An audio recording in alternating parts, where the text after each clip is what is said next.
당 대표님과 원내대표님 우려의 말씀 해주셨지만 보충해서 한 말씀 더 드리겠습니다. 북한군의 그 우크라이나 전쟁 파병 문제가 국제사회에서 큰 우려를 낳고 있습니다. 이 북한군의 파병은 유엔 안보리 제재 규정 위반일 뿐만 아니고 통상 전쟁 당사국 외의 제3국에서 파병하는 것 자체가 국제법상으로 금지되어 있습니다. 북한이 주장할 수 있는 이 북러 군사협정의 이 조약 비준 절차도 아직 끝나지 않은 것으로 알려져 있습니다. 그렇다면 지금 북한의 우크라이나전 참전은 사실상 국제법상 어떤 근거도 없는 그런 불법적인 행위임에 틀림이 없습니다.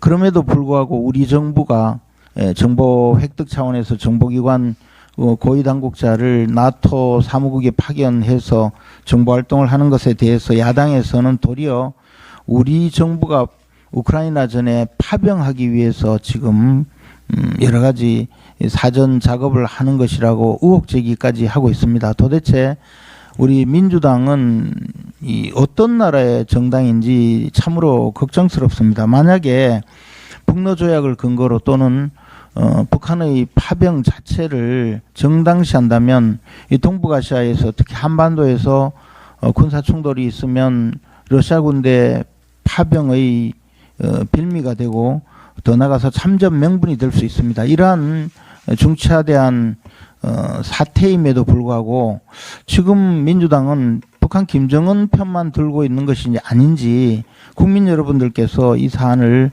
꼭 지켜봐 주시고 민주당에 대해서 따끔한 질책과 응징을 해 주셔야 한다고 생각을 합니다. 또 다른 주제로 한 말씀 드리겠습니다. 최근 삼성전자의 주가가 폭락하고 있습니다. 외국인들이 거의 이 패닉세를 하고 있는데 이러한 상황이 우리 증시에 엄청난 악영향을 미치고 있습니다. 최근 몇 차례의 삼성전자 자체에 대한 그 내부 우려 내지는 기술력 문제점 제기가 있었지만 그러나 과도한 외국인들의 한국 시장 이탈이 문제가 되고 있습니다. 경쟁 업체라고 할 수 있는 대만의 TSMC 그리고 미국의 엔비디아와 같은 이 반도체 업계의 주가 현황을 한번 분석을 해보면 최근 5년간 삼성전자 주식을 5년 전인 2019년 10월 26일 날 샀다고 하면 그게 그 당시에 59,900원이었습니다. 5년이 지난 10월 26일 날 종가가 55,900원 그러니까 8.9% 올랐습니다. 반면에 TSMC는 5년 동안 297.9% 오르고 미국의 엔비디아 주식은 2,667.7%를 올랐습니다. 우리나라 주식이 5년 동안 우리나라 대표 주식이자 시총 1위였던 삼성전자가 기껏 2% 올랐다는 것, 8.9% 올랐다는 것, 이것은 정말 우리 주식시장의 현주소를 보여준다고 생각을 합니다.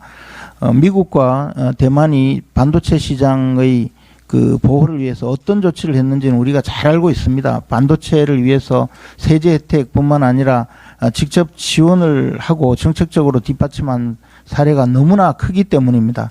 그런 반면에 우리나라는 지난 5년 동안 특히 문재인 정권에서는 이재용 삼성 회장을 2번이나 교도소로 보내서 사실 최근에 문제가 되고 있는 그 새로운 반도체 산업에 대해서 투자를 할 수 없을 지경으로 만들었었죠. 그리고 이재용 회장 한 사람에 대한 이 상속세만 해도 2조 9천억 정도 그 상속세가 부과가 되고 이 상속세 마련을 위해서 지금 삼성전자, 삼성 SDS, 삼성물산 주식을 전부 공탁을 해야 될 지경으로 되어 있으니 과연 이 기업을 제대로 할 수 있는 나라인가라고 생각을 합니다. 상속세 제도 문제뿐만 아니라 앞으로 우리나라 전반의 기업 활동을 옥죄고 있는 많은 그런 제도를 차제에 좀 우리가 직접 돌이켜보고 제도 개선을 위해서 노력을 해야 되리라고 생각을 합니다.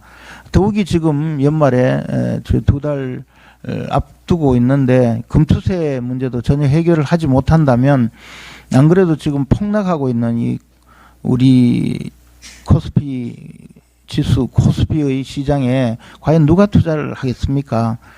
오죽하면 국장 탈출은 지능순이다. 뭐 이런 IQ순이다. 이런 이야기까지 나오게 하고 있습니다. 정치권에서 또 국회에서 이런 경제를 발목 잡고 있는 문제, 또 우리나라 국민들의 1,000만 이상의 주식 투자자들의 목을 조이고 있는 이런 제도 개선에 나서주기 바랍니다.